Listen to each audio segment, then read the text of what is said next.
I mean, yeah, I mean, it's whatever, Richard. I mean, I am glad that you're taking the opportunity to go live with me. It should work in a few minutes. Are we? Yeah, I think we're doing pretty good right now. You might need to scroll on down, and it might pop up. If not, no, that's not it. It's supposed to be. If you don't mind, though, I can probably find it for you. Whoa, that dropped it there, didn't we? Probably about 5 more minutes, and we'll be ready. We'll be good to go.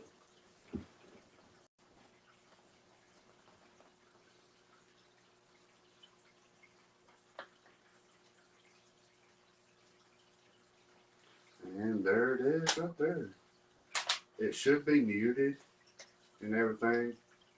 So if people ask any questions or anything, that way you could, so-and-so is watching, they ask a question, you can answer it if you want to. But other than that, though, I mean, how you been, though?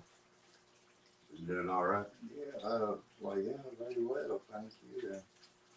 I just, I like to have a company when I'm in good company. And dropping phones in the floor. Dropping phones in the floor, whatever. Yeah. Hold on just a second. Sorry about that. Yeah, that's okay.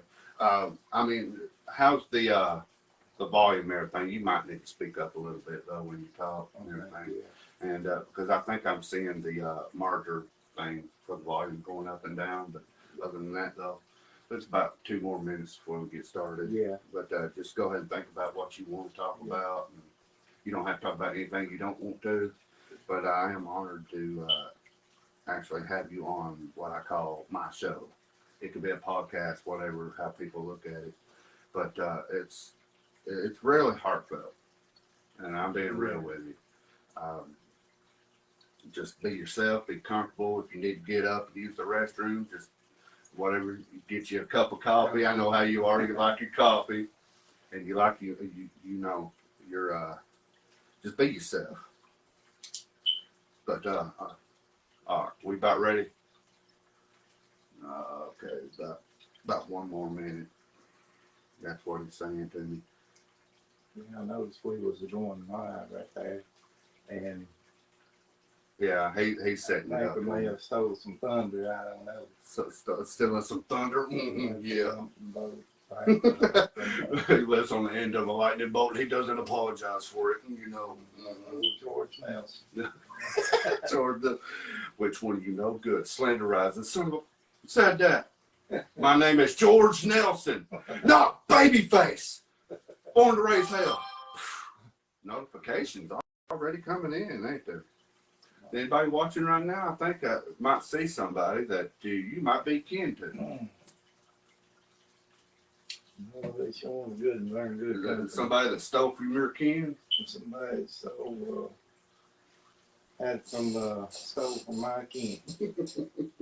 Now stay all the walls work. Okay, so we're about ready to start then, I guess. But other than that, though, guys, let's just go ahead and get started. I am honored to have my guest here to the right of me. Today is the day that the Lord has made. We will rejoice, for he has made it glad. That my guest here this afternoon, he and I go way back. This is his first appearance on the Classic Villain. He is the father of Shannon the Heat Hayes. Shannon and I are a story, off to itself, but that's neither here or there. The guy I have with me to my right is a father figure to me. He is someone that I could talk to when I need to talk to get my mind at ease. And that's coming from the heart. He is the member of Allen's Baptist Church in Overton County. If you would like to know more about that, he will be glad to let you know any information. Let me go ahead and just introduce you to my first guest for the first time ever, Paul Richard Dulworth, ladies and gentlemen. So how you doing? Hey, Mark. You doing all right? Yeah. But I just want you to, be yourself, answer these questions. I'm going to ask you at least 10 questions. and you just answer them. I always say to the best of your ability. That goes for anybody. If you don't feel comfortable, you don't have to answer. I do have bonus questions. So if you don't want to answer any type of question, we don't have to. But if you want to answer any questions, you answer them, you know, however you want to answer them. But I'm just going to go ahead and give him the floor, guys, and let you talk about who you are, where you're from, and, you know, just go into detail. Like I said, you don't have to talk about anything you don't want to. But right now, the floor is yours. So thank you, Mark, for your kind words of me. And yeah, we've known each other for what I think. I was sitting here thinking last night, like 22 or 3 years. Yeah, just about, I believe. And to look back is just a glimmer, but how God has been relevant in our lives since. And knowing you that it was around close to the time I rededicated my life, and that was back in 98. But it's going on from that. Well, I was born and raised in Overton County, in Lady Ann Hospital. My mom was Minnie Stagg. My daddy was the son of Joe Frank Dulworth in Clay County. I met in at a strawberry festival in Livingston. I don't know how long it's been since that stopped. I know I was probably a kid, and went to Rickman School for 11 years of my schooling. Because Dad moved us to Salina, and then my life sort of went on. Well, not much whole, but I graduated out of Salina. Okay. Okay. I mean, yeah, I remember. We called her Ma, you know, Manny Dulworth, but she was a special human being, and we all miss her. I understand that, and I know what it's like to lose somebody, but I didn't know your dad. I don't think I ever met your dad, or I might have. No, Daddy, he was a quiet spoken man. He just wasn't. He wasn't. He's a my type. He was a 50s greaser dad, but he and wanted the best for us. I know, and but and just like you might not know my dad, my grandfather, he was a like a stoic man, and from that, you know, it took from sharecropping and such as this to know who Daddy was. He played guitar for the times of refreshing with Oval Paints on Sundays at 1 for a lot of my childhood, and was a minister in the church that we attended at that time, which was Union Hill, Free Baptist Church. Daddy was. And the thing I take for Dad, you know, kids, they will have, you know, stances they take, something toward their dad, their being, or how they put their arms on the leg, or on their side or something. And I remember this one picture that was took with Daddy on the dam, and in Salina. I was probably 3 years old, had me a leather jacket, and he had his hair pulled back to one side, kept his hair parted. I always had a part, would keep a comb in my pocket all day. Hey, I do too, still to this day. And anyways, then he kind of had a cigarette in my mouth, and I almost told was go was just a cool look, right. You know, and it, especially being a kid. Yeah. That's cool. I mean, that's actually the question number one of how did your parents meet? Yeah, I touched on that. They was at there was a meeting in Livingston, Tennessee that was they had a strawberry festival once every year for so many years. I know the older folks would know back in my uncle's day and all this that they'd made on like a Saturday night, and Mama and Dad had met. They being from different counties. Yeah, they met at the. Mama was like 18, was like 17. Daddy was about 5 or 6 years older than Mama was, somewhere in that nature. Daddy being born in 36 or February 10th, and Mama been born in 1945. Yeah, they were about 9 years difference. So. And yeah, I've Overton County, which my mom, she was in, which I failed to mention, when you mentioned living in Overton County, it had been about my grandpa played the side. He was a sharecropper and a logger too at the time. And I guess, you know, and I know it come to me in that time that I was accustomed to barn animals, working in the field. Daddy and Mama's life pretty much was pretty typical of the day, and that's where people would come and meet. But it was at the Strawberry Festival. Okay. Yeah. Okay.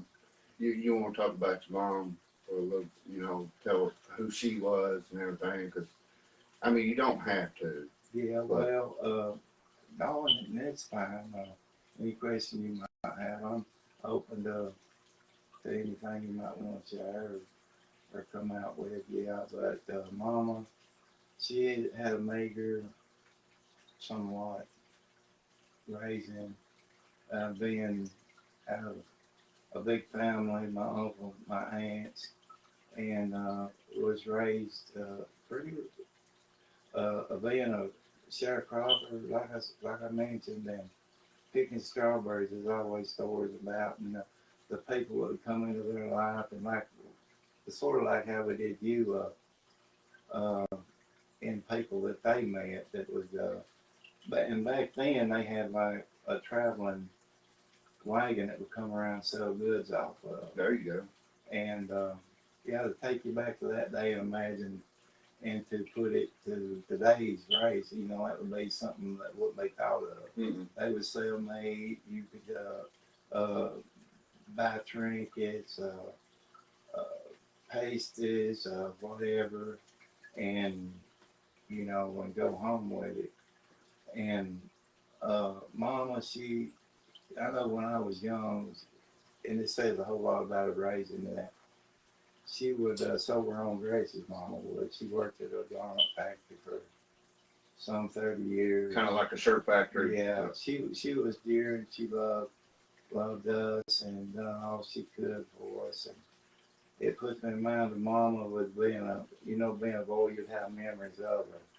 Catching June bugs, walking the fence road between Grandpa's house and the house. It'd always be that path going to Grandpa's house, and she would say, "Now, Richard, whenever you get to that, before you get to Daddy's house up there, you know there's a sinkhole over here, and you stand to the upper side of that fence, and you watch, because we have bulls and that thing. Yeah. Wouldn't mind running in. We had That's ponies true. that would, stomp you out of the pasture and stuff. And they won't stop either. But it's just the feel of the day, sometimes like the weather, the change of a day, and things of this that comes back to me, and the feeling and the warmth of Mama's love that she gave me, that puts me in mind of that path we was on, which you'll find briars and flowers and things of that nature. Her song dresses and especially her cooking. They was nobody cooking. Yeah, I can attest to that. Her cooking, Yeah. I'm telling you, it's some good eating.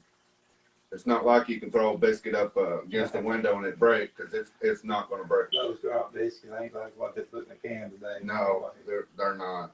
But yeah, she was a dang good cook. I missed the Thanksgiving dinners and stuff. Knew I was going to get a meal.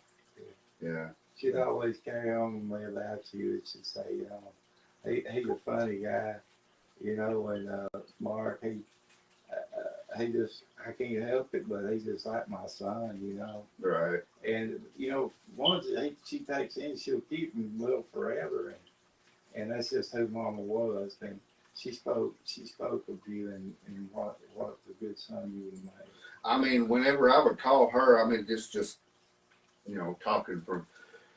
And often she'd mention you in her conversation. We would talk on the phone at least an hour, almost 2 hours. If there's anybody can get me to life, he'd be the one to do it. Yeah, right.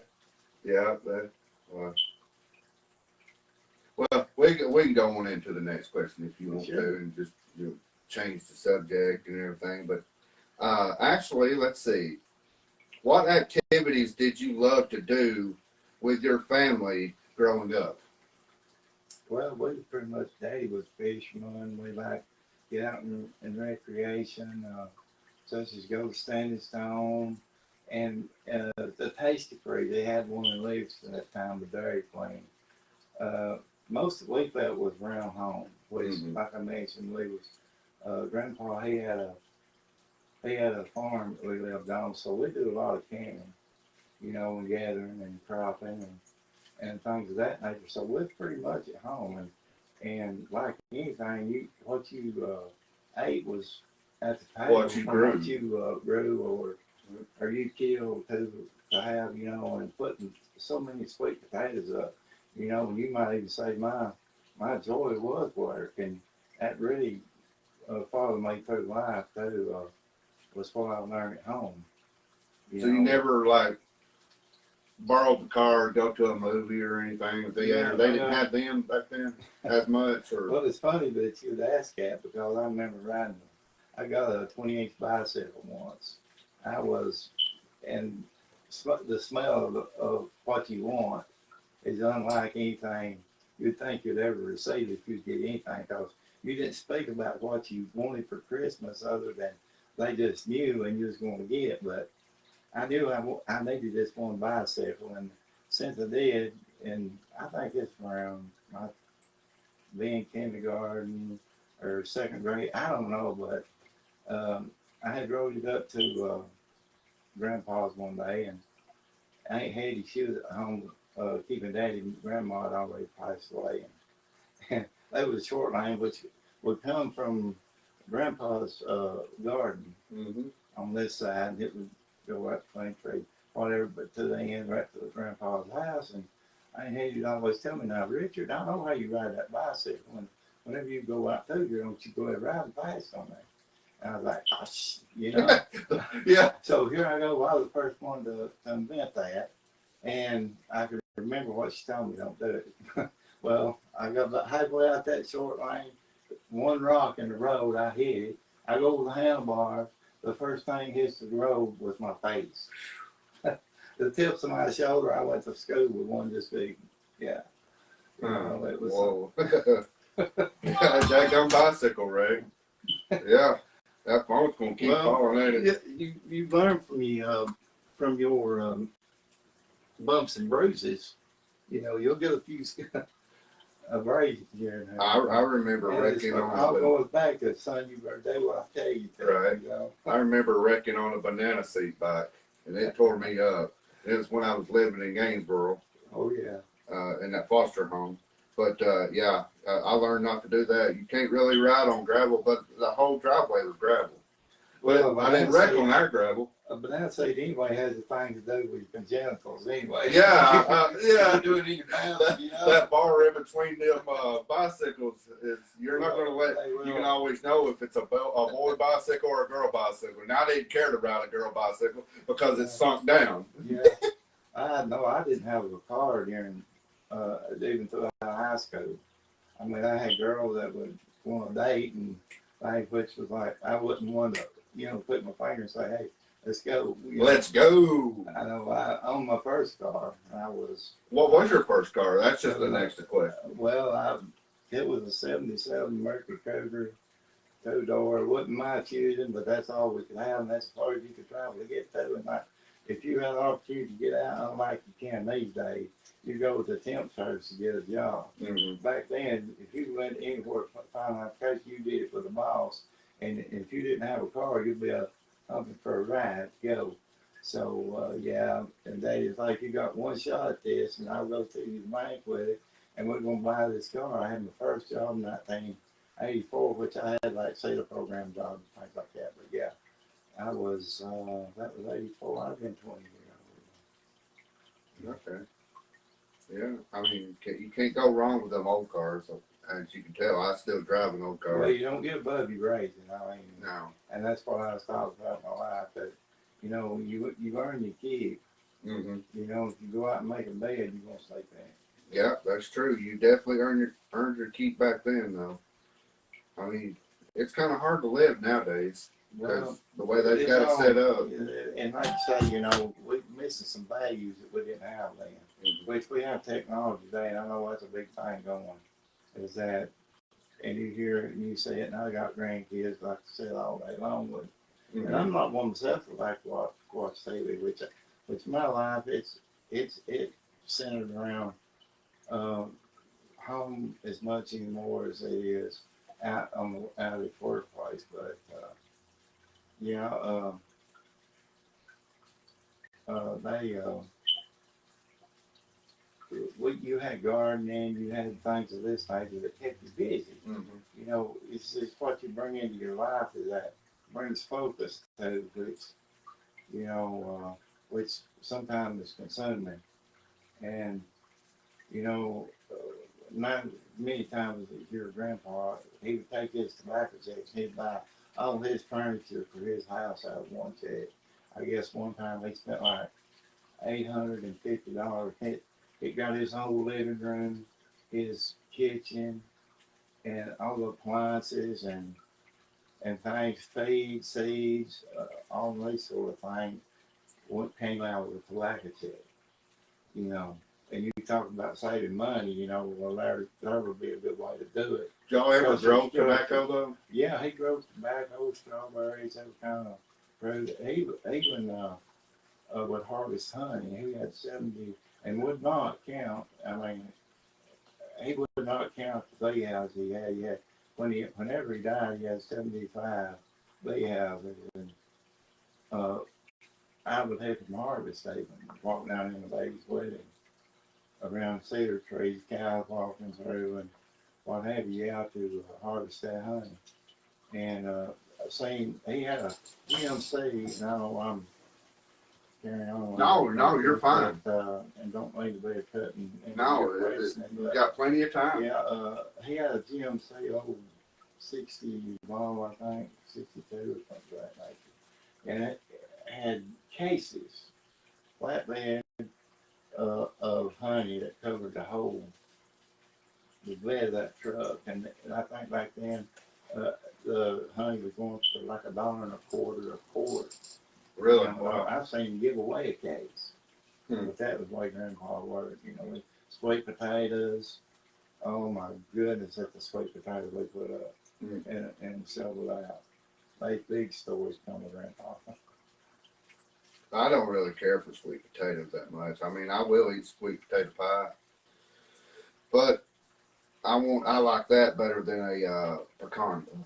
Well, you'll go, you know, and lose here and there, but in raising a garden, there's just so much I can go into from that one thing, and vegetables or animals that you keep on the farm.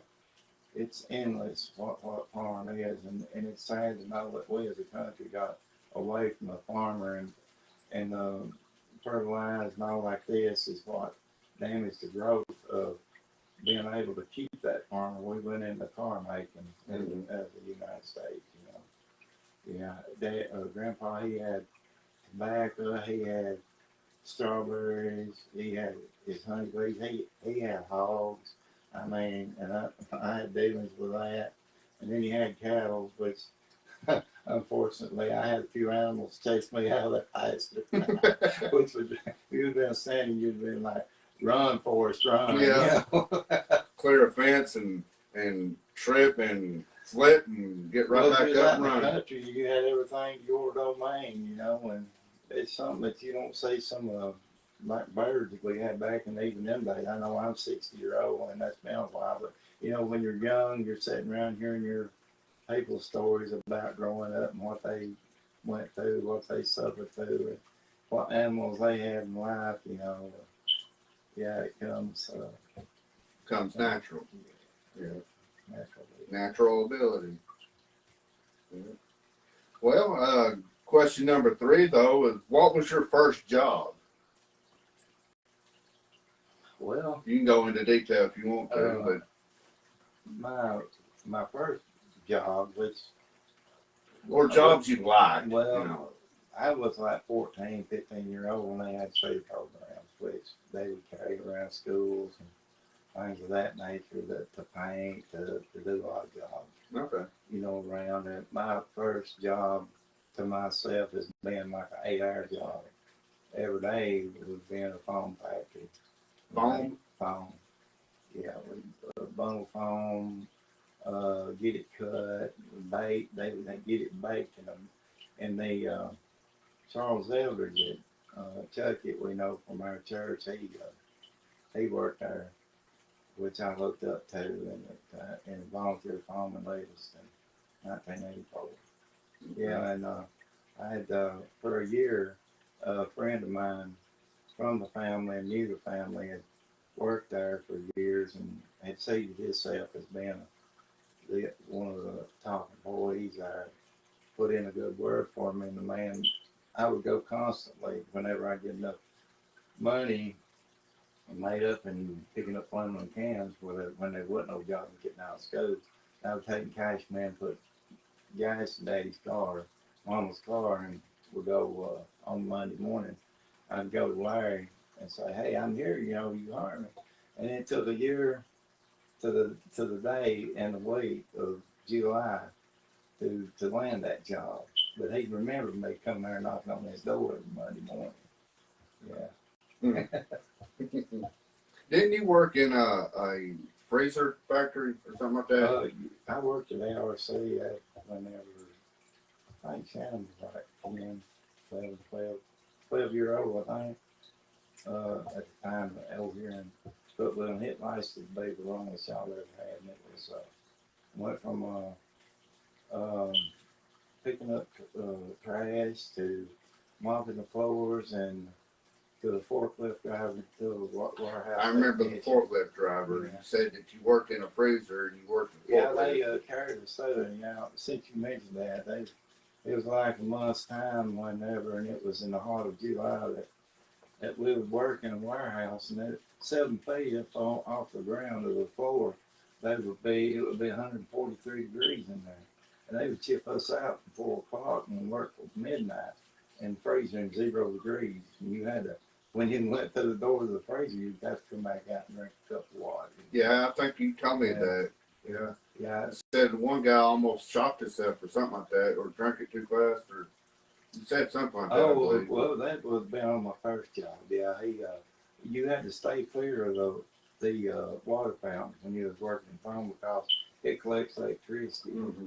Yeah, and this one guy, and it was told back whenever I was, and it was costing me about, you know, and I don't know how you are to walk, you know, and it's which I would bundle the cushions, carry them from the glue table, get them prepared to go on the loading dock. And this guy, he comes up, when them buns come off, they're compressed in a truck with a big metal door. There's so many of them, and these buns is 4 foot thick, 12 foot long, and so the width exactly of the trailer truck, and they would compact them, press them in. They'd have 40 buns, you know, being 5 foot thick, Okay. you know, and when they come off, it'd be like streaks of lightning come off that truck, and just to touch it, you know, they'd be coming out of them trucks, and your hair be standing up on your head, you know. Oh wow. And yeah, he went and went over and gave me a drink of water, and it came right up his nose. You know, it was white lady. Did it hurt him or injure I don't him or know to something? the extent of that. I know a lot of tomfoolery that had to be told to us was because some people horse plant on the job, which it's good that safety is what they are. And, you know, in the use of our chucks and how you would with, you know, be a plan with such things, but would have antics of doing things that they wasn't supposed to. That would be into getting. And I heard that this one guy took like an hour or something who would do that to not be thinking, but you'd have to bring it up in the safety meeting that they Right. would take and be like playing around with one and stick it in your pants, you know. Did they have like OSHA back then? Something like OSHA or? You know what? I was more thinking it had to, yeah, or they couldn't be in business. Well, that's true too, though. But the way people had to work back then, and there wasn't no such thing as OSHA. Well, I know. They done whatever they had to do to get the job done. Well, since you mentioned it in OSHA, when I worked at ARC, they, being a forklift driver, I would have to bottle the propane. I'd have to set the gauge at 12 o'clock, the gauge of between full and empty. I'd tell if it's sitting at 12 o'clock. And did you know at that time, if you had one empty, one that was sitting perpendicular from what they say, that you could be charged like $120,000. Well, I should be fine with that for one bottle. And we'd stack like 8 bottles in a bin. And when we got ready to get one, said, I'm going to go fill it up, you just pull it up, throw it on your forklift, and let's go, you know. But if they found one of those bottles that was sitting at that, they could charge you $110,000. Really? Wow. Sitting that wasn't being sitting at 12 o'clock position. Wow. Anywhere else you used to work? I contracted throughout Gainesboro when I got into Gainesboro. That was right around the time me and Tammy met in 1993, 92, 93. Okay, I had to figure that because Tiffany was born shortly before we moved to Gainesboro in 93 in June of 93. I was contracted tobacco and which I had done a lot of summer work being out of school and stuff, cutting tobacco and things like that. Okay. Well, question number 4 is, what makes you laugh the most? What can I say? You know, it's the antics sometimes that, and the feel of the moment that if you see how a life of a child, I know I got grandchildren, and sometimes movie bites, you know, that cracks me up sometimes. Yeah. And just to have a good life, you know, some camaraderie. You know how adventurous a kid can be anyway, and all the things that they can get said. Yeah. I guess makes me, you know, give me a good laugh also. Yeah. Well, I know you like to laugh. You cut up a lot. Like, And it comes through getting cut up, you know, and being the one to poke here and there, and you know, carry on is such as one would. Being this other day, Tiffany and the kids came in, and it's like, I probably want to hear one of your bedtime stories.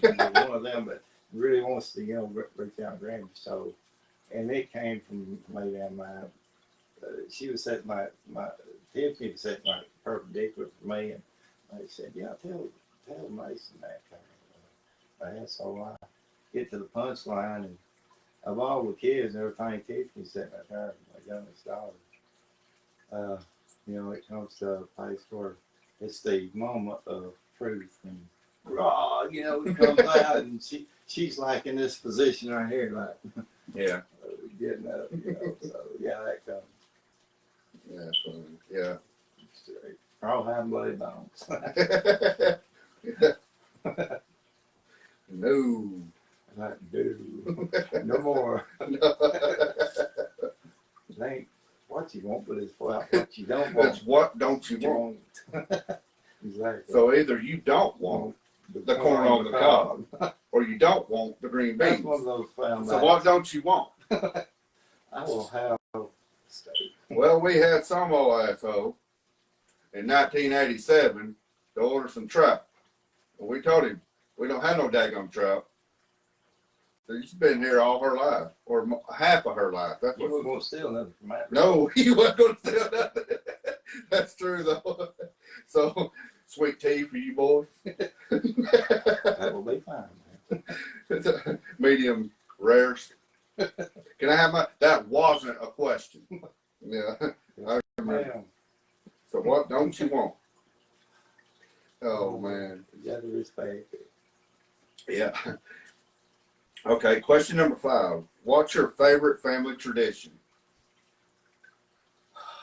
Picnicking, grilling.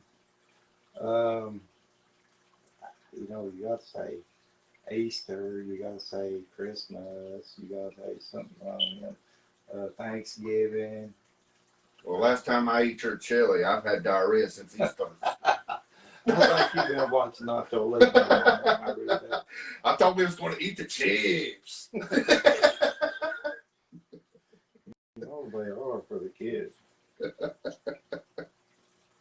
No, man. Listen, Nacho Libre is tripping.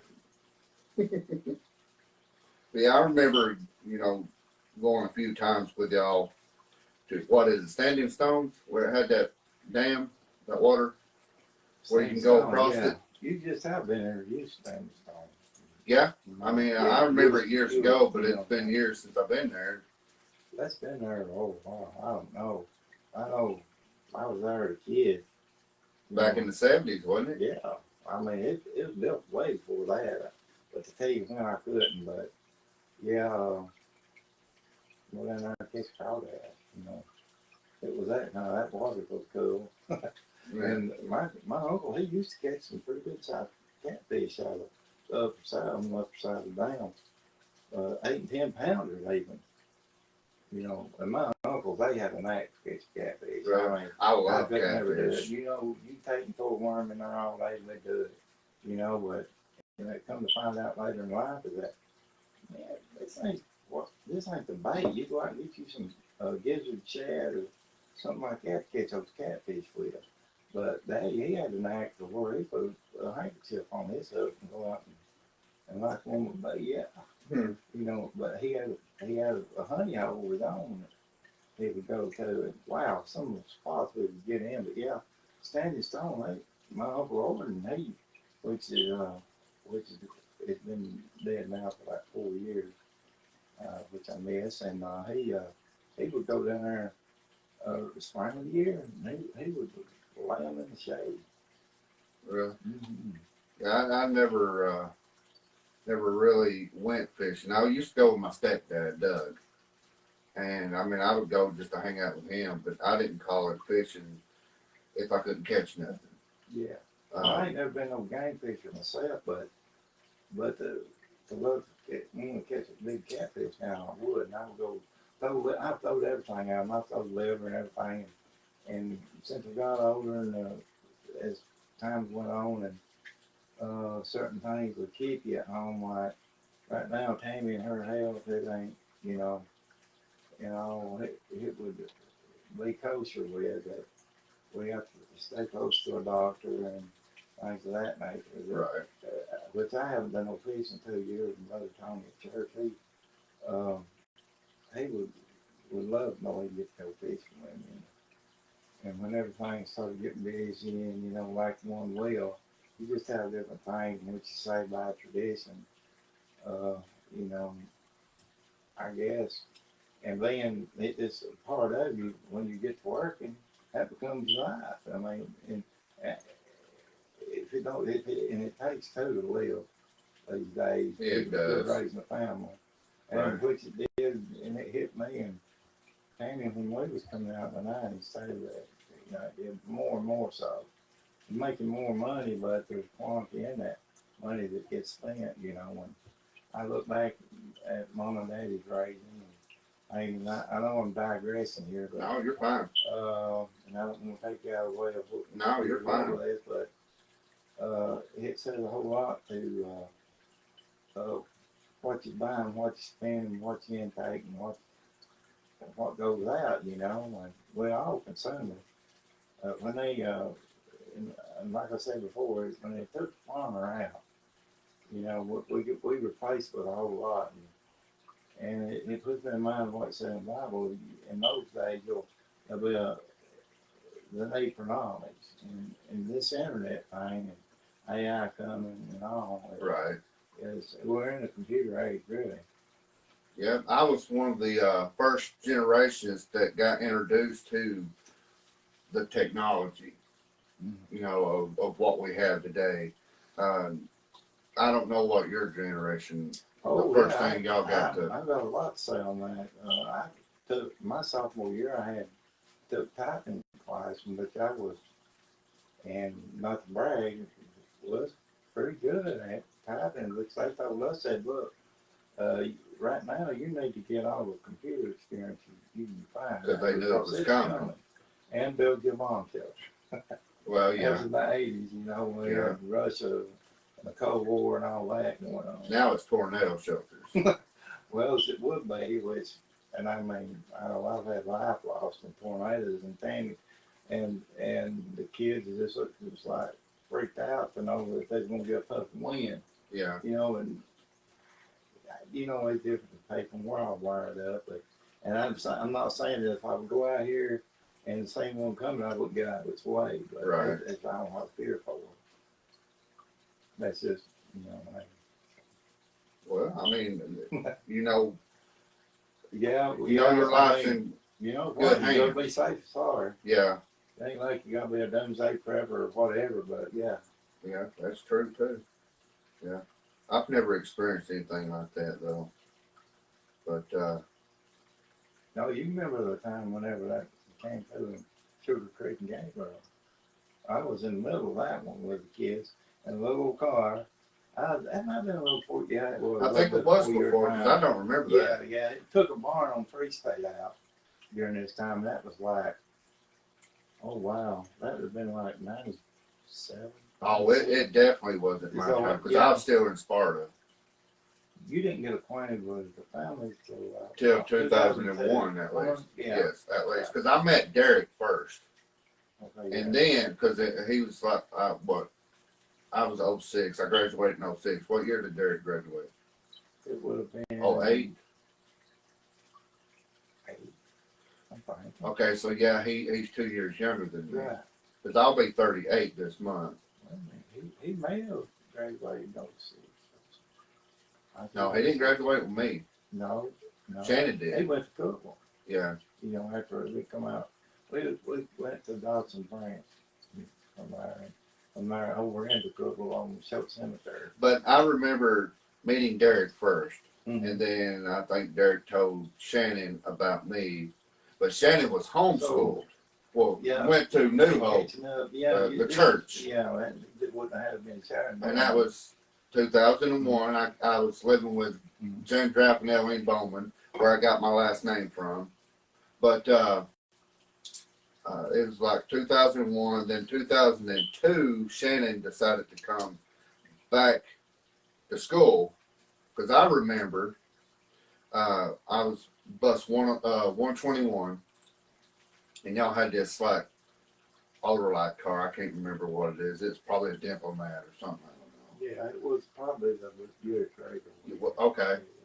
Okay. It was like a light color, Yeah. I believe. But every time bus would come in, and we go to the middle school because the high school was right next to it, and and you would drop Derek off, I guess, or one of the kids off, and I remember y'all had that car, and I'm in the bus, and I'm looking at the back window, and I see y'all go around. Usually, most majority of the time, y'all would turn left to take him to the church where he had his homeschool. Yeah. That one particular time, I looked out the back end of that bus, and I seen you turn your blinker on to turn right, which was the high school. That made me cry, because I finally got to. I mean, I knew Shannon a little bit before, but he never would come to school, and I was wondering why he didn't come to school. And I realized he was Christian-based homeschool. This would have been early. Yeah, this was the early of how Shannon and I. Before you actually made it to our house. Exactly. Yeah. Exactly. Yeah. And y'all made that right, and then that's when I met Shannon and got to hang out with him. We sat at the same table. Well, Shannon had his own influence like you did on Yeah. family. And it made me cry, because I finally, I met a friend I never would really get to see until finally you let him, or he made his decision or something, to go back to public school. And he stayed public school ever since. But the number one address I remember was when y'all had a house up on the hill, down from Stalo, or up from Stalo Market in Gainesboro on Grundy Coles Road. That's my best recollection. Yeah, that's the number one house I remember. And you was then traveling from Gainesboro to Sparta. Yeah. Yeah, that was. Yeah, Yeah, because I was mine, working at ARC at the time. exactly. And Tammy had. Y'all had that little green yeah. truck, I believe, or Oh, blue yeah, truck. yeah, it was a little green Dodge Dakota. I remember it well. Yeah, and y'all had that dog. Anyway. Pit Bull, was it? Yeah, I think it was. That dog had ate all three of us. Yeah. And Tammy had those lawn chairs and everything that she didn't want to throw them around, but we was all the time out wrestling and everything. I picked up a chair. I hit Joe Scott in the head with it, and come to find out, I hit him twice with one chair shot. And we recorded it too, and Tammy got on to me. Yeah, you know what I'd always be like with a kid, you know. The boys will be boys, when Tammy. you go, yeah, yeah. And that was my first impression of you, that boys will be boys, you know. And I know we had a love for wrestling. Oh, man. And that goes back. We tore it up. Right there.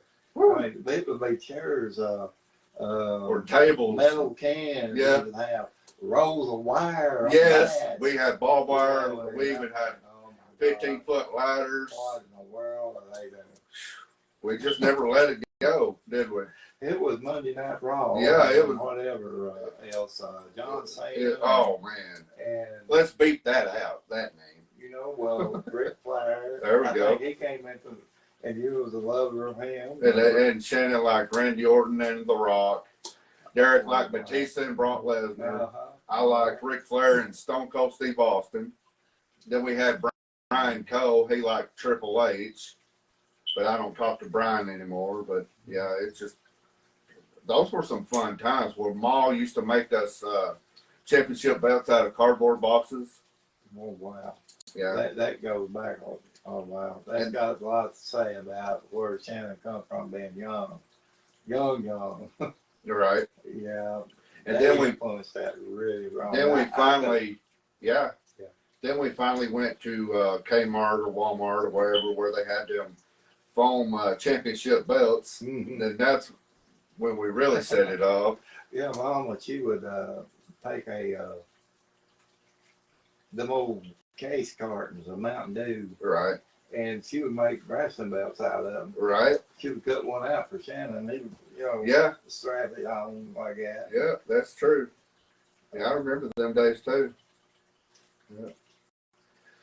But yeah, we got a few You had more. to get to know one another. Yeah, we You did. just had a love for her. Yeah. You know, boys be boys. And I remember though, like I always wanted to come over and watch wrestling, watch a pay-per-view or whatever. You know, we'd have some good times.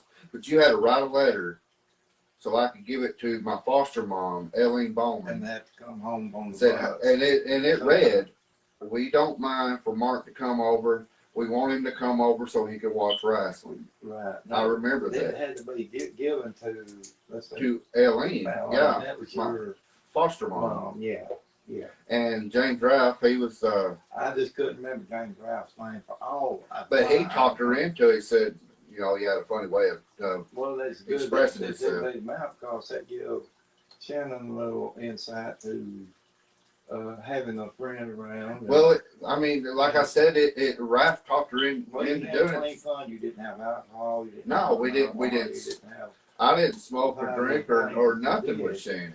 and Shannon, he would come home from school and be like, "Now, Mark, and today in this Steve, what we got to do is in the lunchroom eating, you know, and what got talked about, you know." Yeah, we were always talking. You get him sound right, and Raw comes on, or hey, whatever, you know. Or We Great would American it Bash, was that like- pay-per-view. You Well, remember I that? was going like in my way, as you all were going from school to home and Yeah. home to school. I was coming from work, Right. and a lot of times I would be spent. You'd on ready to my go day. to bed. You didn't want to hear no bull. Well, and if it came toward the weekend or something, but it was wrestling, yeah. Yeah. And no, you boys was playing. I mean, and I had to say, had to say that you was all good guys.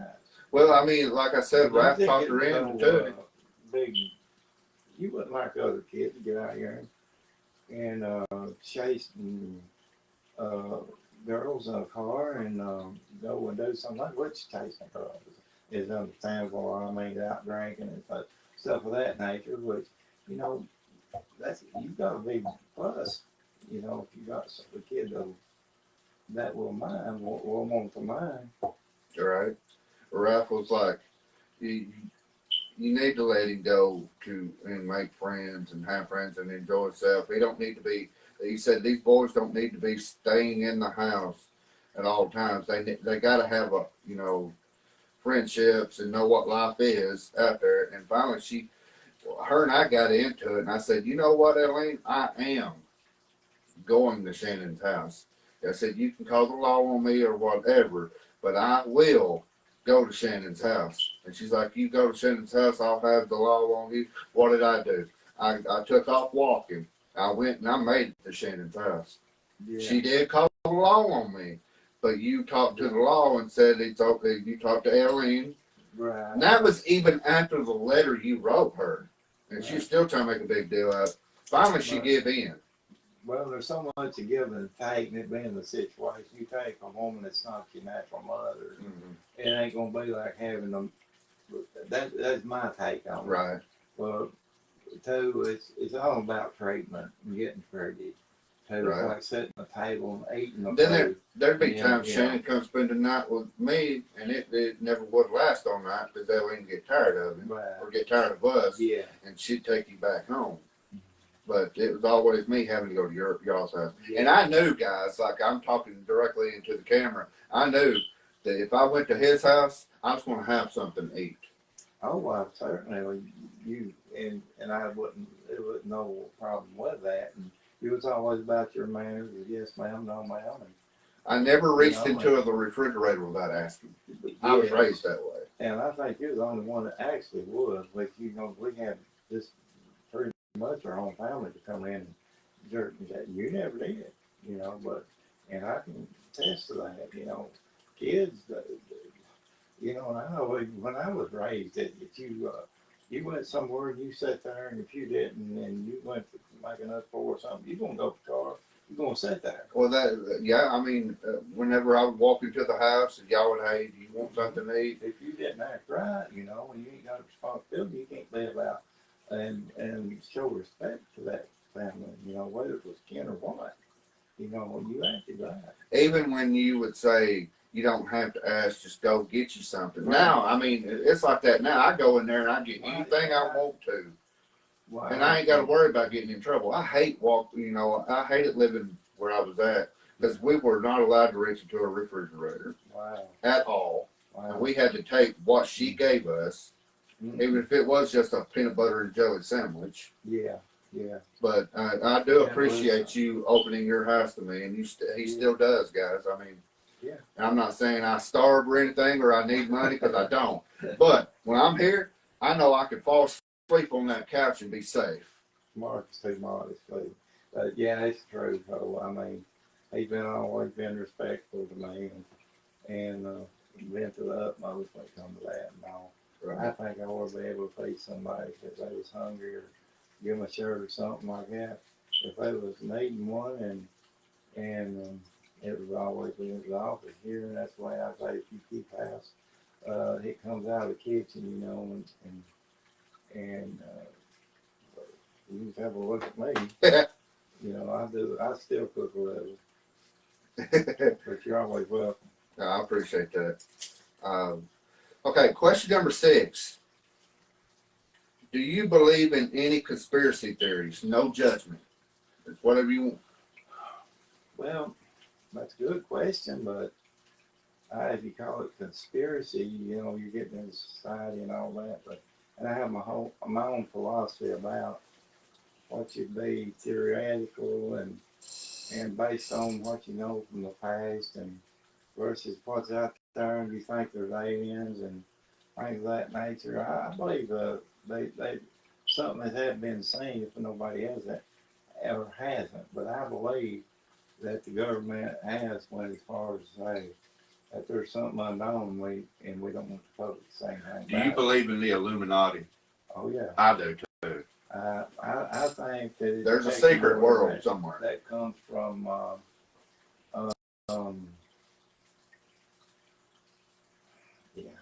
you be calling someone's out of the Masons and like around New York and Washington, I've heard things come from the foundation of could be things here from even Statue of Liberty back in the days of the Rockwells and such that. Yeah, I believe it was a secret society. I believe it goes forward of one world government. Yeah. You know, I believe it's it filled all with. channeled together, or they wouldn't have put it in motion years ago and give us an idea that this is what we're going to do to become a one world government. Well, it will basically one day, and I mean, will be channeled to being a one world government. We might, our generation may not see it, but you know, by the Lord's will, there'll be one to say they'll become the rule of law, and it'll be the Antichrist. So, and what role they'll play in that, in this role will be probably similar to this, coming together as one. Yeah, I would say, yeah, that the Illuminati, it lives, and I've often heard things, and you know, you'll hear things out in society. They'll say like, so many celebrities has been Right. steered one way and said to keep, you know, keep quiet or your career's over. You know, something like that. And I can say for that could be being having the money and the filter and to have to do with and to be a part of the elite, you know, in their rights. That they could be bunkers. Hey, you know, they could be hidden places that the rich man can go that nobody else can. Hey, that's okay. You know, but yeah, I believe there's such things that they do. And I mean, it's even say in the Bible there's high places, you know, that, and they're the ones that are of evil, you know, and that's something to say about high places. And that would probably be the rich and famous and the celebrity and things of that nature. But yeah, to be a follower of a theory, you can't. I mean, as much fake news you got out there, you just can't, you know. But our agent, being a Christian and being a believer in God, the agent is the Holy Spirit, and leading us and guiding us. And I fully believe that. Right. You believe in aliens? I believe that there's something, and you can call it alien or whatever. But I can tell you at the time, I don't know if I ever shared it with you. There's a man named Cecil Hanner in Gainesboro. He came to me when I first got moved to Gainesboro. And we went on fishing excursions and things of this nature. But he was right there on the riverfront in Gainesboro, close to City Park. I would be mowing Wes Thompson's yard for the lady that lived behind him. And I can remember because it was a 20-inch push mower. I was mowing artificial grass with. And I'm telling you, yeah, but on a given day, I could see, you know, you can see the sky like 75% of it perpendicular to where you're standing, and see objects in the air that be like, you know, you don't see this, and they talk about weather balloons and stuff, but excuse me, Cecil and his wife would tell me, yeah, I've seen many a time go that way. I can't tell you one time that I had on my hands and toes, you know. I mean, times I've seen flying objects back in the sky, but like the size of a razor blade, and it'd be like 1 minute be right here, and then the next minute be right here, and then just be gone, you know. Yeah. Well, me, I don't believe in aliens. You don't believe it or not? No, I don't.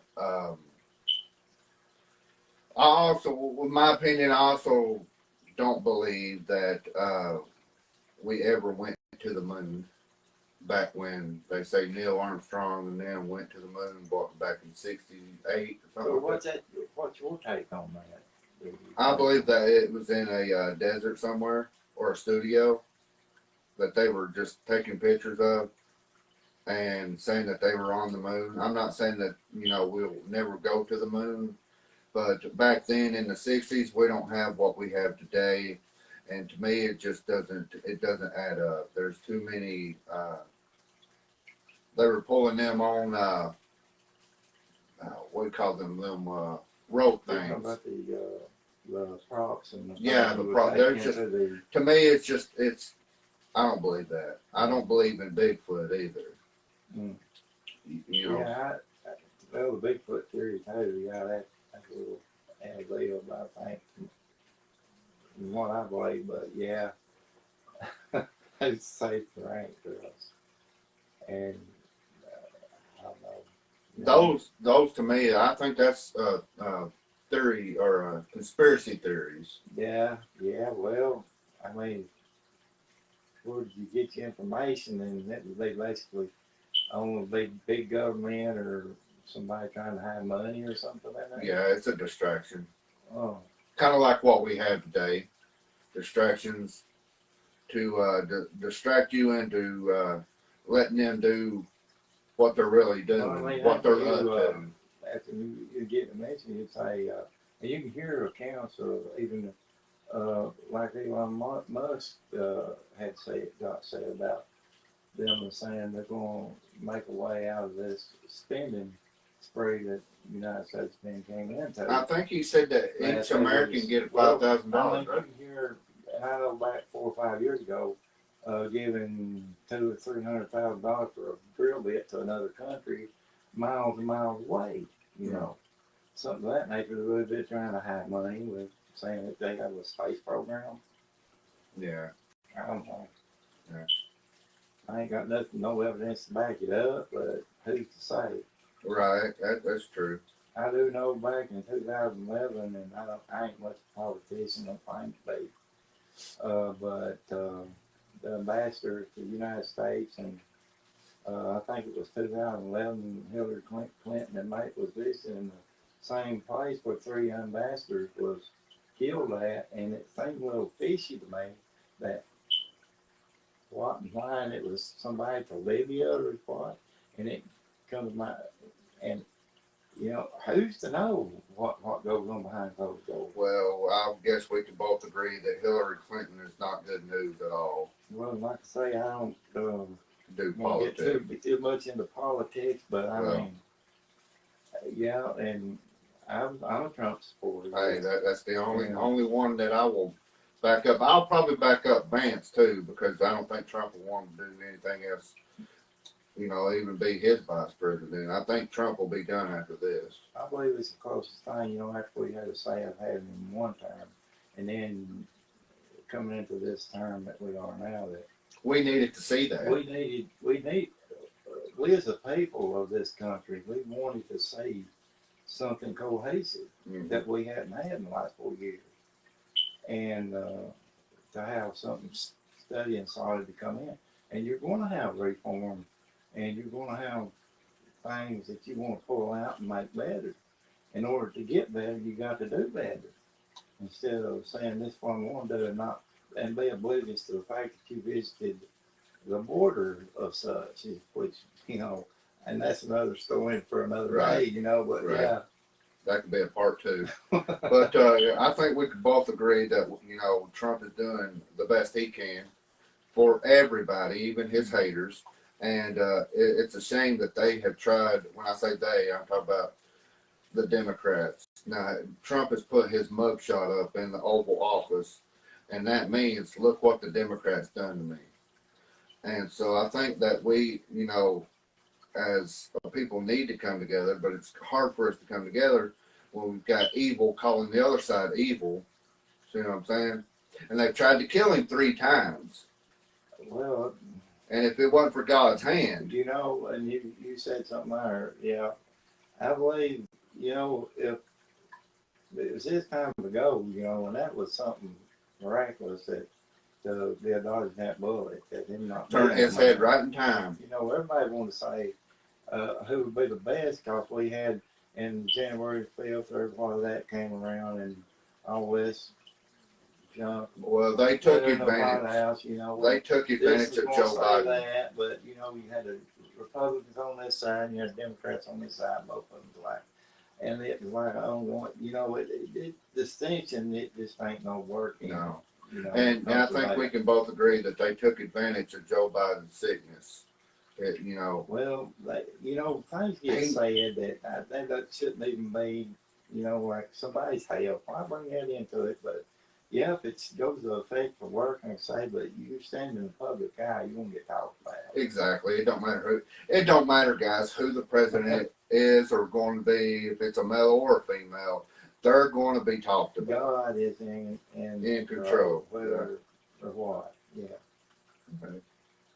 Okay, let's just go into question number 7.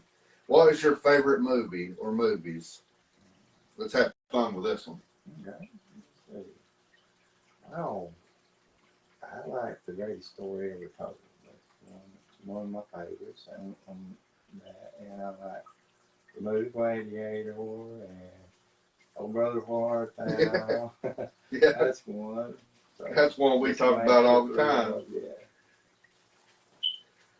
My favorite movie is Walk the Line. It's about Johnny Cash Yeah. and Juanita. How do you say it? Juanita Phoenix. The Plan Phoenix, yeah. Yeah. Joaquin Phoenix. Joaquin, yeah. Sorry about that. His dad was Brother Phoenix. Really? Yeah. I didn't know that. And Reese Witherspoon, that was played June in that movie. Yeah, okay, that was John's. I Walked the Line. Yeah. Yeah. And of course, I do like Due Date. It's got Robert Downey Jr. and Zach Galifianakis. That's Galifianakis, yeah, I Yeah. don't know who you're talking about. Yeah. And there's another one. I like Lonesome Dove. It's got Robert Duvall. Robert Duvall is my favorite all-time actor. Yes. Yeah. That man's Awesome. in his 90s now. And there's another one.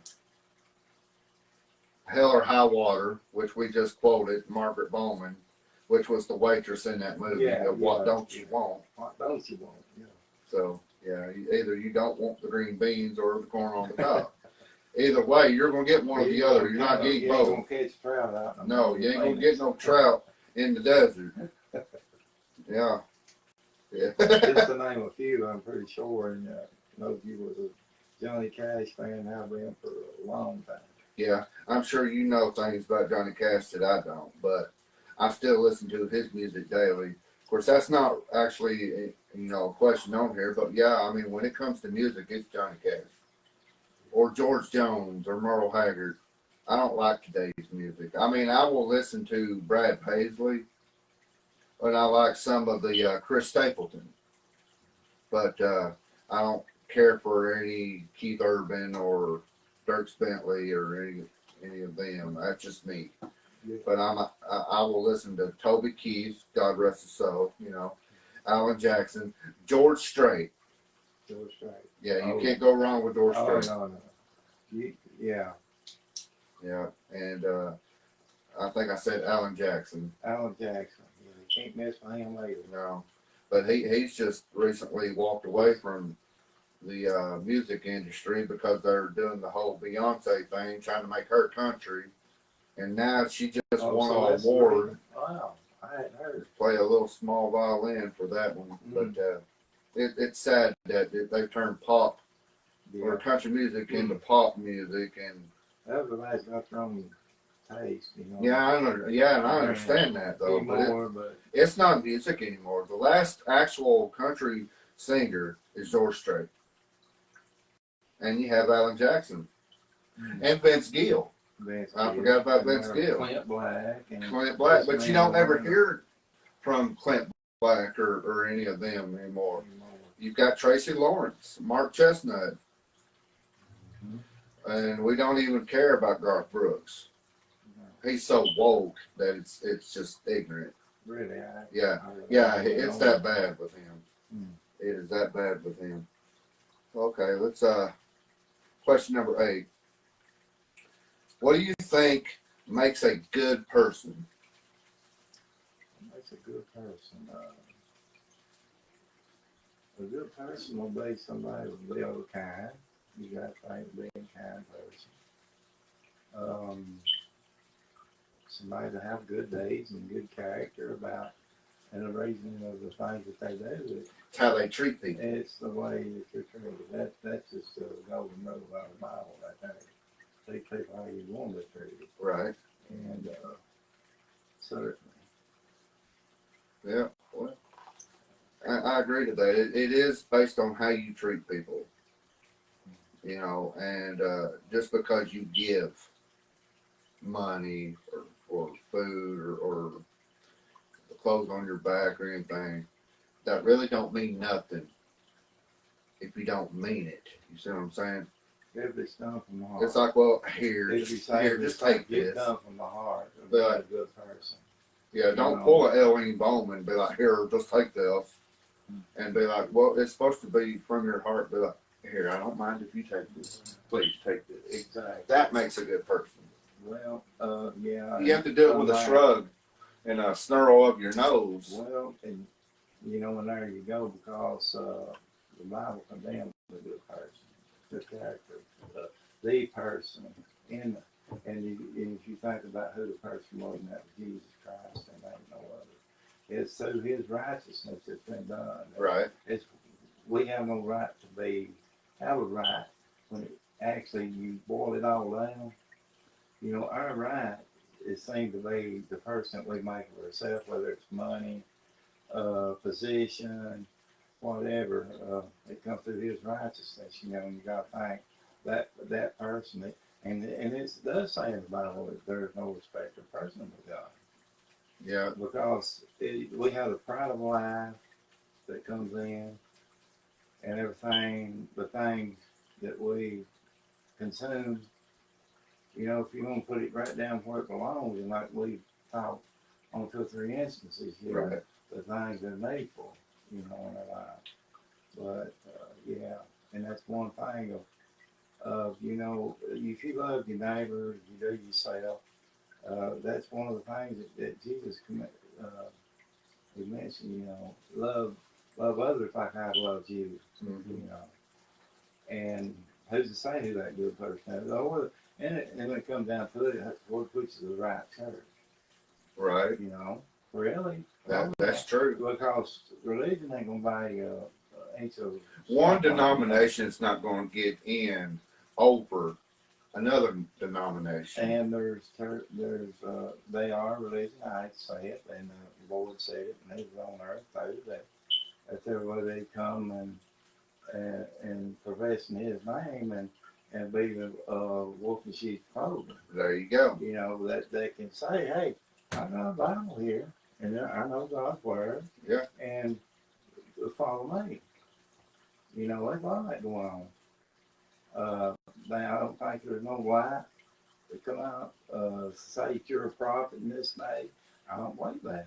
Well, there is a lot of false prophecy and false doctrine out there, and I've witnessed that. Yes, that's a good point you made there, because without Jesus' blood, probably he would have had if he didn't die on the cross to arise, why shed his blood? Right. Because it's all important. You have forgiveness of sins through Jesus. He rose again that we might. The virgin birth, that was a pure and holy thing. Right. That, came to man in the flesh of man. The Antichrist will say that he's the one that that everybody needs peace for, that will claim to be God and sit in the temple of God to say that He is God.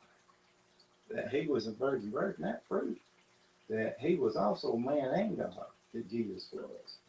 And to deny them doctrines like you mentioned there, and have been failed to mention, I would be careful about where I went to worship. Yeah, you gotta be careful where you go. And a lot of people though, like you go to one church and you raise your hand because you believe in what the preacher's saying, and then right next to you, you're having somebody that's laughing at you. It's like I every time I have went to a church and they're speaking in tongues or raising their hand or saying hallelujah, amen, and all that, you don't say nothing. You see what I'm saying? You're not supposed to do that. You're supposed to let that person have its walk with Jesus. You don't pass judgment because they raise their hand or speaking in tongues. Well, you're supposed to be doing that. And you'll hear the pastor say, you don't come down this aisle because I'm your pastor. And which I can say, everybody's got their own favorite pastor, which I do, and Brother Thomas, that it ain't he don't need to have praise of himself. Right. You know, because he's God's man. And he's made that perfect fair, and I just love him. And his family too. But yeah, and it comes walk down the aisle, you know, it's in your heart. You know, and as much said, he gives you a heart, and he will put his spirit in that heart of flesh. You know, and you listen to your heart, you see who you are. You know, it ain't about that person, you know, but it's about only the person of Jesus Christ. Well, I understand that one.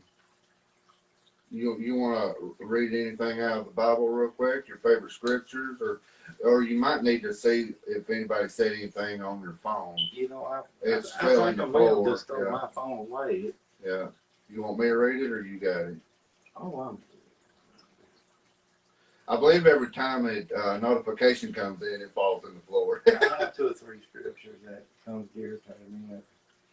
Luke 19:10, Jesus came to save that which was lost. And 2 Corinthians 5:17, and any man being Christ, he's a new creature. And he says this about us, knowing that we're going to need a way that old things have passed away. Anything that you have in your life, that is a finance, your family, blah, blah, blah, old things passed away, and behold, all things made new in his name and in him. Ephesians 2:8 and 9, about that eternal gift that we have. You know, being, he is the only gift. Okay. You got King James version? Is that what Did you got my phone? I mean, I just wondered what it was, really. I do the New King James version. I have a CSB, a KJV. I've got about every. There's even a Mormon Bible that Yeah. That. Well, Yeah, last time well, I was over here, you know, we had we had 3 of them sitting in here, and I walked we in, had company. and I had Undertaker on my shirt. Very nice and outgoing. Yeah, I mean, they were wants to nice. Though. serve and do so good. Yeah. You know, and good people. And I mentioned Deuteronomy. Well, and since you mentioned Deuteronomy, he's made, God is putting the blueprint out for the family right there, and how his hedge of protection is around us there, and how he's established us there.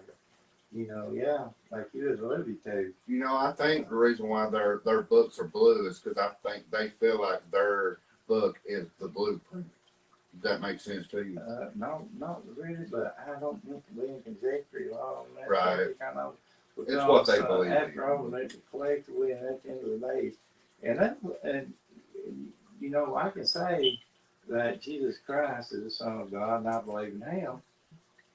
Well, is that word right there not enough? It'd be my question. You know. Okay. Yeah, I mean, there's different interpretations. Well, but yeah. I am fully for King James Version. We need to live live honest amongst people. You know, when it comes to judgment, you know, we just have no place and have no right in the way God sees us. He plays high. Right. Well, let me share with this. Last Sunday, we had a woman. I'm not going to mention her name or anything because she doesn't really like to be on camera. Whenever I'm recording, some people, you know, like with Sister Joni, she don't care. She's hilarious. She's the #1 person I go to. But I mean, this woman I was talking about, like I'm not going to mention, but we were doing a Bible study thing that I can't even remember exactly what it was, but I think I had like Book of James 9 and 10. I think that was the scripture I had to read off. She was giving out these little papers, and it had Bible. Well, Miss Judy, which is Ace's wife, she had a Bible scripture, and I think hers was like Psalms 10 and 17 or something like that. But I asked Johnny and said, "Can I borrow your Bible?" And I said, "Guys, you're going to need to take a picture of this because I don't do this." And I'm being honest with you, I don't pick up a Bible. So I mean, I'm not saying I don't believe in it. well, Bible thumper or But somebody like that. But whenever I saw that Bible Right. scripture and Joni handed me her Bible, and I flipped right to it. That was God. You know, That wasn't me. That was God. You know, we glad to see And I was looking at people, and I turned right to it. And all I had to do was just do this. And I read it off whenever it was my turn again, because I read it for Judy. But that had something to say to you because it was a scripture. Evidently, but for me to just open it right up and just have to, oh, there it is. Now, if I open that Bible up and try to find any type of scripture to, like how you can do it, you can open it into any book and find any scripture and talk about it. I can't do that. Well, God's word is living. You know, it's like, and the way I say that is like if a big oak tree has all these roots, you know, and it runs freely. It's it's embedded in you, is what it is. I mean, You've studied it better than I have. Well, we all. But I can't say. Come to that, if it's a verse a day, 3 verses a day, a chapter a day. Right. And I've missed it too. And I could do that too, you know, if I really put my mind to it. You know, I could pick up a Bible and but that's for the Holy Spirit bringing to your remembrance. Yeah, that's all that was. Always. It had to have been, because I opened the book, scripture, and then found the chapter and the verse and waited till it's time for me to read that. I think that's somehow that works is God's time. Right? And I told Brother Carl, I said, you're going to have to take a picture of this, because I don't do this. And I opened it up, and there it was. That's how it was. Have you got some of the favorites? Have you wrote it down? Or? Bible scriptures, no. I know John 3:16. Mm-hmm. For whoever believeth in him shall not perish but have everlasting life. Would you like to share a little about what your stint in church from younger guy, which I come know you used to play drums. I used to play drums, and I played drums for at least 3 different churches. But then I want to talk about the one I go to, right. Which Christian Life First Assembly. It's if you're coming from Sparta, all that construction guys in Cookville, Tennessee. Coming into Cookville, it's right there on your right. Yeah. Christian Life First Assembly. No, sorry. That church is in Sparta. Church Got a Prophecy on Jefferson. That's what I'm trying to say. That's the church right there on the right. I played drums for them, or I used to. I don't know more. Well, I was thinking. Oh, yeah. Yeah. I don't. The reason why I accidentally said the other church is because that church is in Sparta, and it's off of South Spring Street in Sparta, and the YMCA is behind it. I used to play drums for them, but that's all I could say. Yeah. Well, but the one in Jefferson I used to play, that's Sister Thelma Roby, and assistant pastor is Carl Sievers, and that's where Joni goes, and Ace, and other ones that and it's in Cookville. Yeah, it's actually in Cookville, where all that construction is. But I used to play drums for them. But I go to the altar. Well, you was glad to go into church. I know. Well, in the last little while, you lost your dad. Yeah, that's true. I lost Dad back in. A little during that time. You know what? Well, let's go back. When I had to go to jail that one time, and then I lost Dad in September of that. And then I didn't know I lost him until I got out and found out he passed away. And I was going to get back in church. Well, I chose to go back to Christian Life First Assembly in Sparta.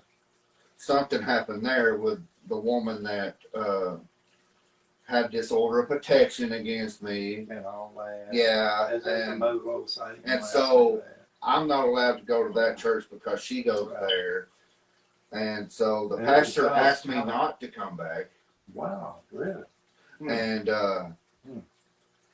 because of that, it said till it's all worked out, it's never going to be worked out. Wow, that's sad. And so I was like, okay, that just lets me know what side he chose. Right. Wow. And that's saying some real stuff. Oh, that's sad. And you don't do that. No. And I said, if you take that person's side over me, I will never look at you as a hero again. Well, that would be your first instinct. I mean, how sad that was. Yeah, and so I I'm was like, saying God's calling to you. yeah, he was asking me to come back to church. God, I'm trying to find a way of getting back into church. And since that church didn't work out, I chose Cookville again. Because I was going to Cookville, and I'm a member of that church too. Yeah. And I was a member of that church before Sister Roby. Yeah. And Sister Roby's been there almost 20-something Well, you years. bring her to church, don't you? No. Is it Joni? No, thinking, I sometimes I'll go get Joni. yeah. But I chose Cookville, and I knew I would be welcome back.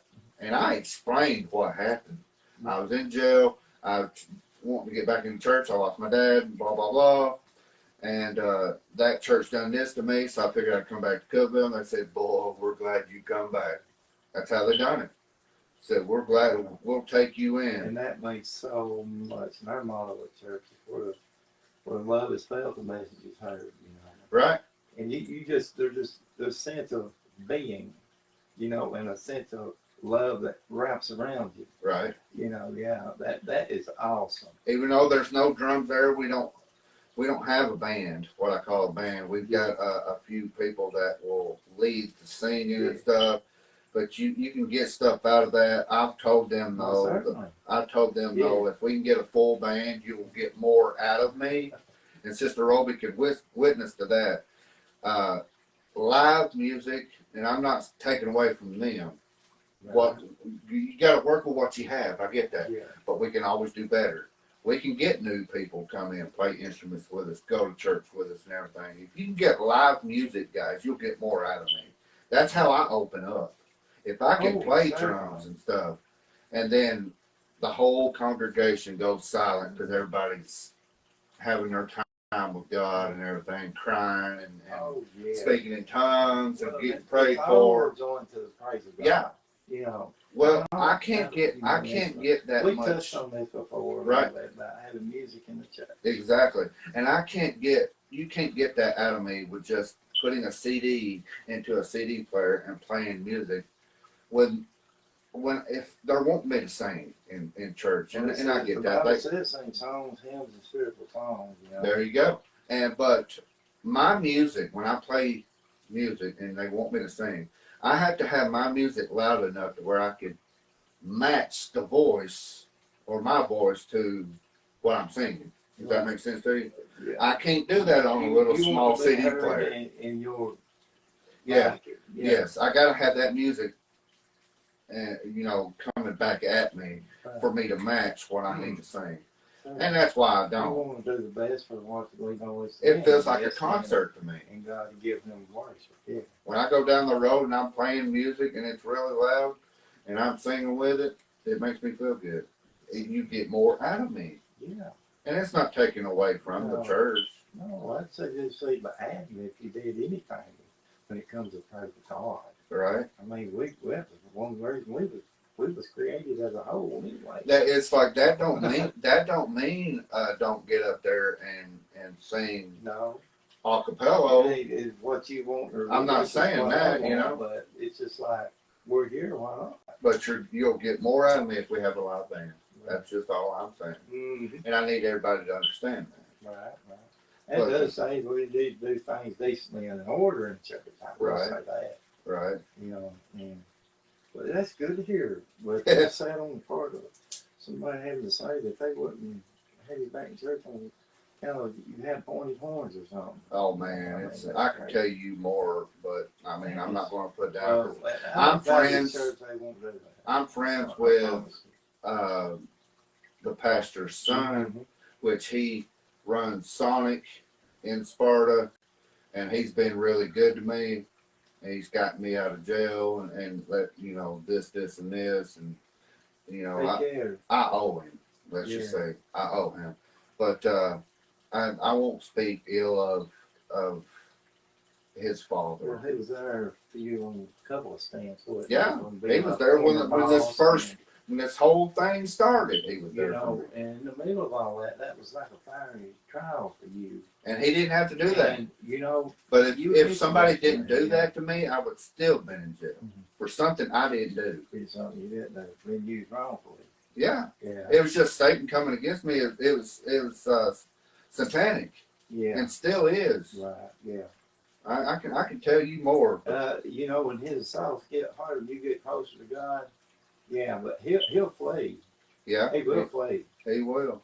Well, let's go ahead and get on into question number 9, and just out of nowhere, if you could have dinner with any public figure, who do you pick? Why not you, Mark? I mean, I think of my pastor. I could think of,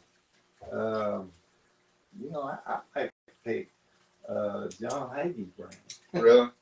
You know, I remember watching some of the stuff with John Hagee that you have on there, but I was yeah. Since my page is, you know, the classic villain, I'm a public figure. And you know what? I'll just go ahead and throw this in there. I was like, if you could pick any one person to have dinner with that's a public figure, who do you pick? And yeah. I couldn't think of no better. I think, and I like Phil Thigh and Cookville. Oh, Phil Pye? Yeah, I think I might want to have Blassie. That's yeah. Let's go ahead after this, and not after this question. I got one more question to ask you, but after this, let's just go ahead and go out there and have dinner with Bowman. Yeah, instead of Blassie, yeah, it's kind of like breakfast with Blassie. Yeah, but yeah, but I'll go ahead and get into the last question. Anything else you want to say after this last question before I end it? But God is good. Yeah, God is good all the time, and all the time God is good. That's it. Yeah. Question number 10, and you know you can answer this if you want to. You don't have to. What was your first impression of me? Boys will be boys. Boys will be boys. Boys will pick up a chair and hit the other one with it. They might just have a knock. Hey, come here. Yeah, it was. You was a good kid. You was a good kid. I tried. I mean, going through what I was going through with Eileen and the Bowman family, which that is where I got my last name from. I mean, I was adopted as a Bowman, but that was a tough time. That was 6 years of living in Gainesboro, and you know, long story short, didn't know if I was ever going to get anything to eat because you had to, regardless, clean the house. And there'd be times I had a foster brother named Justin Bowman, which I don't care for him, and I've blocked him from my page because he, you know, he's in my past, and I want him to stay in my past. We had Dylan Bowman, which he went by Eric Bowman. He was another kid. We had Robert Sprague, and we had a few girls, Melinda and Robin. Lord, I can't even remember their last names. But anyway, I didn't have a problem with them. But being the thing you'd like to share on that, and being having come in such a major situation, how you was delivered from that you know, major beginnings ain't. It can be either an end or a beginning. But well, I will tell you this, though, that foster care, my last foster home, which you know them, was my worst foster home. Now, I didn't know, like I said, I didn't know where if I was going to get anything to eat sometimes. And it could be just a simple throw them a box of wheat thins, and that's going to have to last you for the rest of the night, or bologna sandwiches, or peanut butter and jelly sandwiches. When differently from the real family, and the real grandson would get a 3 to 4 course meal, and whatever he didn't want, we just might get some of that. And you know, I think in the Bible when it speaks about religion too, where it says, and she didn't believe in God. Well, there you go, right there. Way I say, you know, and we got to live in this world, and we got to be about the ones that live around us being our neighbors. Well, and two, you know, what I'm saying is that, you know, although the difference has been made, Jesus is a replacement for everything. Well, I can't say that she didn't believe in God, but whatever could get said, she would laugh at us when we go to church. That's like, y'all ain't gonna learn nothing. Y'all don't even know why you go. And stuff like that, you know. Well, and Come back and witness to her, and she didn't want to hear it. Expect any different, really, when they ain't had the knowledge, you know, of knowing actually and being established in the faith, and probably even the definition of it. You know, if you was raised away, well, they just gonna do what comes off the tree, and the tree tells it to do it. You know, it just falls.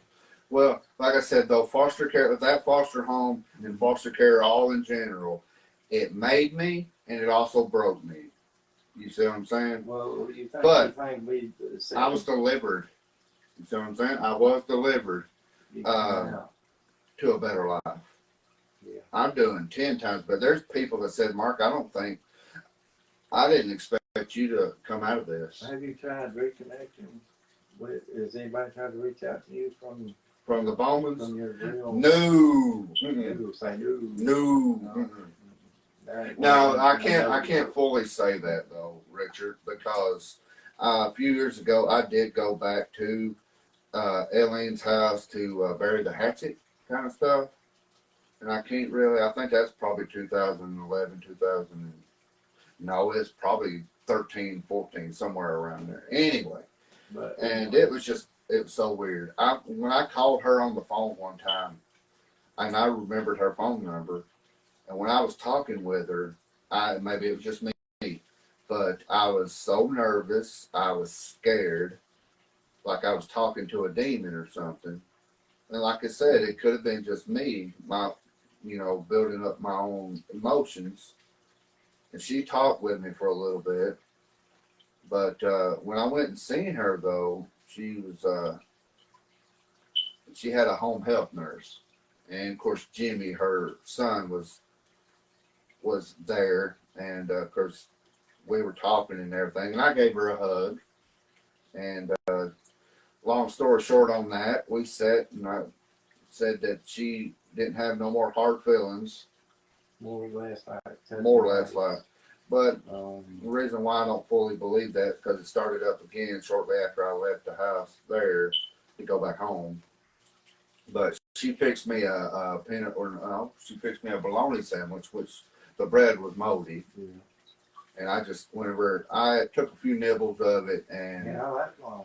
whenever I started going down the road, I stood out the window because I couldn't eat it. But it was just, it was her way of. That came, Yeah, it come back. It really come back. It was just her way of giving me something, to go back home on. But I couldn't eat it. And anyway, but now she's bedridden and she can't get out of the bed or nothing like that.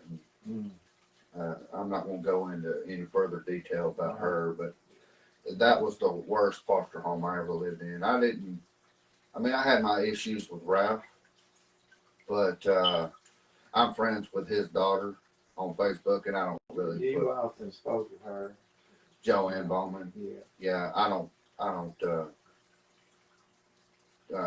talk ill of Ralph because she's Facebook friends with me, but yeah, that was the worst foster home. You got to think we're being of the best and good of intentions. Yeah, that me going to see her showed that, hey, I'm willing to lay this down and not pick it back up, but it got picked back up, and they were, I wish you never come out to see me and all this. It's okay. I won't. And things will get added to,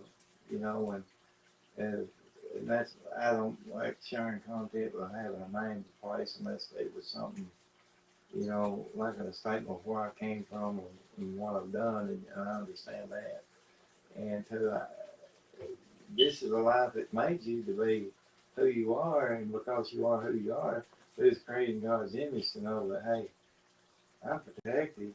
Like I was about to share on the religion that God's protection of the orphan and the widow. They're protected, but it's like, when you visit those that are of a widow or an orphan, you know first that they are God's protected. And what does it mean to be a widow and an orphan? Right. That you're not alone. Never alone with God. you know, and it makes me good to hear that you can testify to the fact that you could come from a place that which many unwanted it can look at you and say, well, you know, I see him on that video, he's opening doors, being kind, and they're having fun down there. You know? Right. And God, it's because he feels I really can do a few things, but to open the door, church or something. Today is one thing that I would like to share before we do.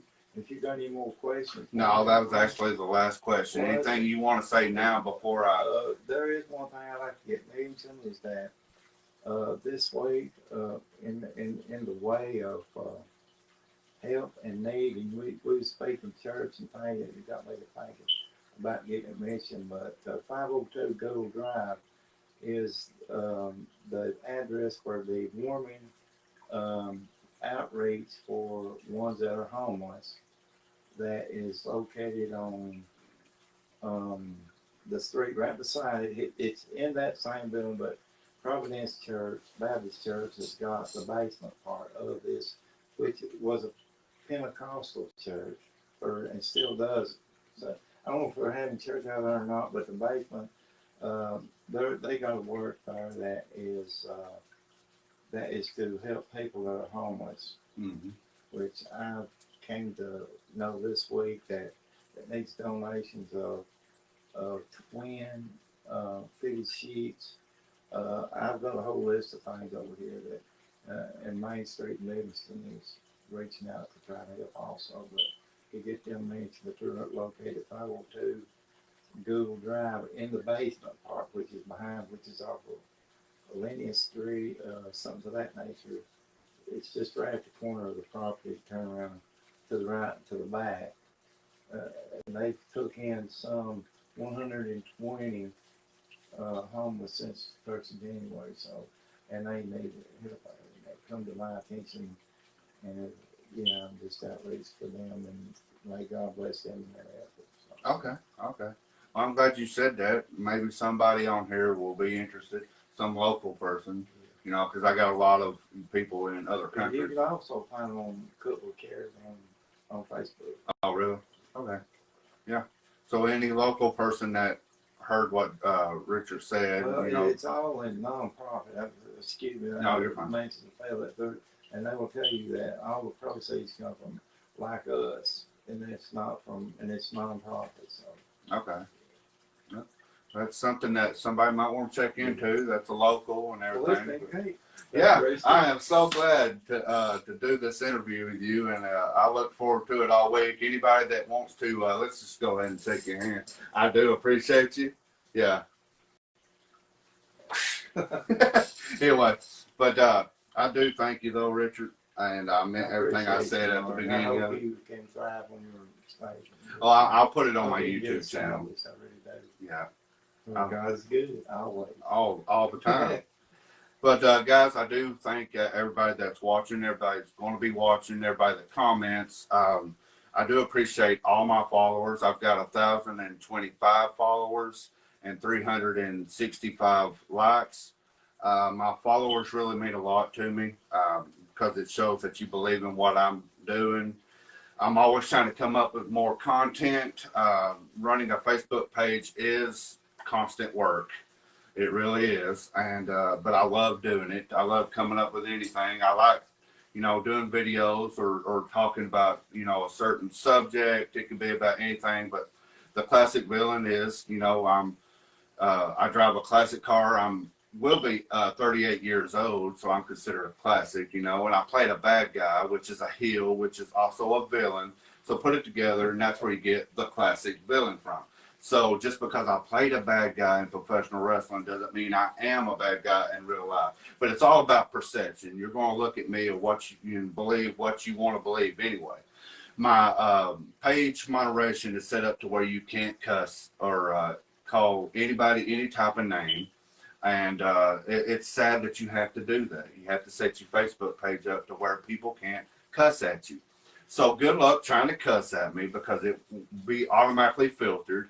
I do see them. I'm not saying I don't. I do see them, but it gives me the option to automatically ban. But if it hides your comment, that means it's going to be turned into Facebook.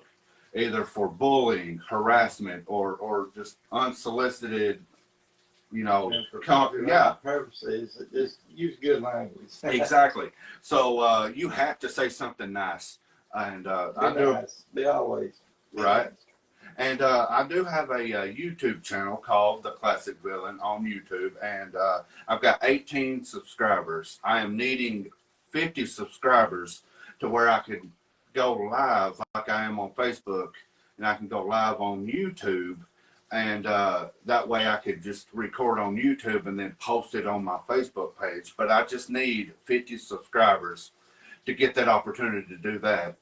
Because Facebook, if you think about it, and I showed you and told you about it, and I said it last night in a video that February 28th, I think it was 26th or the 28th, they have, if you do a live video, after 30 days, it'll automatically be deleted. So if you don't download it to your phone, then it'll be gone after 30 days. So I want to try to download this video shortly and put it on my YouTube channel, because I had my guest, Paul Richard Dulworth, which is the son or the father of Shannon the Heat Hayes.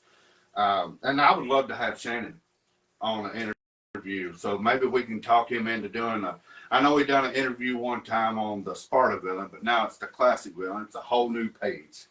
So if we can get Shannon the Heat Hayes to do an interview, I'd appreciate that. It could be anybody. Yeah, we challenge you. Yeah. And it could be anybody that wants to have what I call an interview. You can talk about yourself, where you're from, what you do, how we met, or, you know, anything, as long as it's relevant and you keep it entertained, keep something going all the time. There's no pauses in between, like that right there. It's all about the 3-second rule. Yeah, the 3-second rule. But I mean, I always ask you at least 8 to 10 questions, and you don't have to answer them. But we always have a backup plan. I always try to keep content going. But I do appreciate everybody that follows my page. I will come up with something in the near future. It don't matter what it's about. It could be about anything, as long as it's what I think the people want to see. And it's pretty much what I like, if you think about it. My page is set up to show you what I like. Real. Yeah. You're getting the whole shebang, yeah. The steak and the sizzle. But you know, since I can't. And sometimes it's not what you don't want. Yeah, it's what don't you want. A little bit. Either you don't want the corn on the cob, or you don't want the green beans. So what don't you want, Richard? But other than that, though, guys, I do appreciate you watching. And I'll see y'all later. But Richard, it's nice seeing you. Nice having you on here. We're fixing to go out to eat. We're about to have dinner with Bowman. And just never know. We might go live on that too, though. But it could probably be a bonus interview. I do have some extra questions just in case, you know, the first 10 questions wasn't answered or didn't want to be answered or whatever. But I always have backup. But I keep my schedule book with me at all times. But anyway, though, guys, I'm the Classic Villain, Mark Bowman. I appreciate you watching. Thank you very much. And we will be back eventually. Thank you.